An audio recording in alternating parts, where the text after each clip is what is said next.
আমিও ট্রাই করে ফেললাম এই ডিসকোনটা। তো আমি মার্কেটে যাওয়ার পর হঠাৎ করেই আমার চোখে পড়লো এখানে হচ্ছে সেভাইয়ের কোম্পানির একটা ফ্রিজ। আর এই ফ্রিজটা দেখার পরে আমি সোজা চলে গিয়েছিলাম ওইখানে। আর দোকানে যাওয়ার পরেই আমি হচ্ছে ডিসকোনটা ট্রাই করার জন্য আসলাম।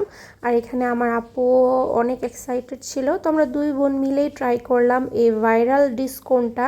তো এটা মোটামুটি ভালোই ছিল বলতে, যারা কফি লাভার আমার মতো তাদের কাছে ভালো লাগবে। আইসক্রিমটার প্রাইস ছিল 100 টাকা। আর আমি যেহেতু আইসক্রিম লাভার, আমার কাছে যে কোনো আইসক্রিমই ভালো লাগবে। আর আমি যদি আইসক্রিমটার বর্ণনা দেই তাহলে হচ্ছে আইসক্রিমের উপরে একটা মোটা লেয়ার ছিল যেটা হচ্ছে ডার্ক চকলেট, আর সাথে কিছু বাদাম ছিল।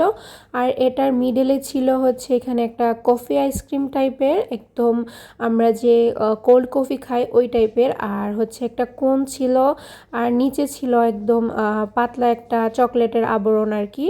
3-4টা লেয়ার ছিল আর কি। তো যাই হোক, আমার হচ্ছে ভাইরাল এই আইসক্রিমটা খাওয়ার ইচ্ছা ছিল, আমি খেয়ে নিলাম। আপনারা কারা কারা এই ভাইরাল কোন আইসক্রিমটা খেয়েছেন আমাকে কিন্তু জানাবেন। আর এই আইসক্রিমটা সম্পূর্ণই যার যার টেস্ট বারের উপর নির্ভর করে। আমার কাছে ভালো লাগছে। অ্যান্ড যারা যারা এই আইসক্রিমটা এখনও ট্রাই করেন নাই, ট্রাই করবেন ভাবতেছেন, তাদের জন্য বলি এই আইসক্রিমটা আপনারা হচ্ছে ব্রাহ্মণবাড়িয়া সদরের সমবায় মার্কেটের বাম সাইডের দোকানেই পেয়ে যাবেন। টাটা।